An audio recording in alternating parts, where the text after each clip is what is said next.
Wisdom 2.0, Living Mindfully in the Digital Age with Soren Gordhamer. My name is Soren Gordhamer, and I'm the founder and host of an event called Wisdom 2.0, which explores how do we live with greater mindfulness, wisdom, and compassion in the digital age. And we've held the conference now for 8 years, and several thousand people come together from over 25 countries, including the founders of technology companies, and the founders of Twitter and Facebook and eBay, to research scientists, to meditation teachers and wisdom teachers, all looking at this topic of the digital age is creating enormous content for us and enormous possibilities, but living mindfully and wisely within this time requires a certain kind of vigilance and attention. When the conference was launched, mindfulness was still a relatively new concept, but one Gordhamer wanted to help spread to a mainstream audience. And I thought if we're going to really solve the answer to the world's problems, it's not going to be from any one sector. The techies aren't going to figure it out. The spiritual teachers aren't going to figure it out. The researchers aren't going to figure it out. The academics. But actually maybe by coming together and sharing our lessons and sharing our learnings, new possibilities might emerge. What exactly is mindfulness?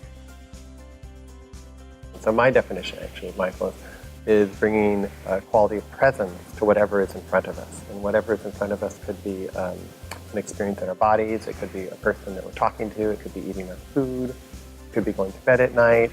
What is it like to bring our full presence to that experience? And Thich Nhat Hanh, who I really enjoy as a writer, says that the greatest gift we can give another person is our presence. And so if that's actually true, how do we give that gift to more and more people throughout the day and to ourselves? And whether we're running or lifting weights or talking to our child, what does it mean to bring this quality of mindfulness or presence into that action?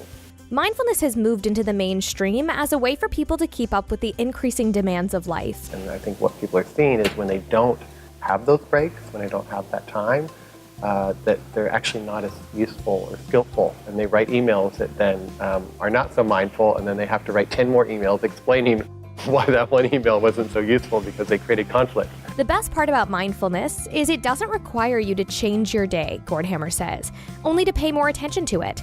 From your meals to your time in the gym to your family time. There's one a quote I love from a former Mr. Universe who said, one lift with the mind is like 10 lifts without the mind.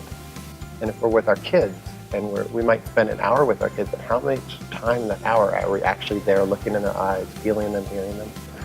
Today could be the last day of our lives. And it's just a story we have that there's going to be more to it. And so if this is the only moment, how do we really fully show up for that? How do you stay in the moment? So for me, it's always really helpful to focus on something that's actually happening in the present moment. What's showing up in front of us? Who's showing up in front of us? And what are the lessons and teachers in that? I would love my kid to be this great, calm, wonderful, always thankful kid, but what I'm seeing is this other kid at times. And so how do I embrace that? How do I welcome that? How do I see that life is actually giving me a lesson through what shows up versus what I think should show up? And ultimately, it's also about technology as a tool rather than a substitute for real life.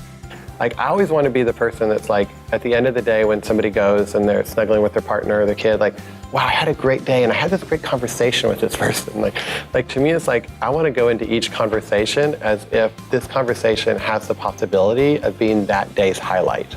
And so I just encourage people, just try it for a day. Every time you pick up the phone, or every time you do an email, or every time you do a text, can you remember, what if this was the highlight of this person's day, and that makes them slightly more patient with their child, slightly more loving to their partner? What if what I'm bringing into this helped create the world that I want to create one little step at a time? And how would you answer that phone call or respond if that was your intention?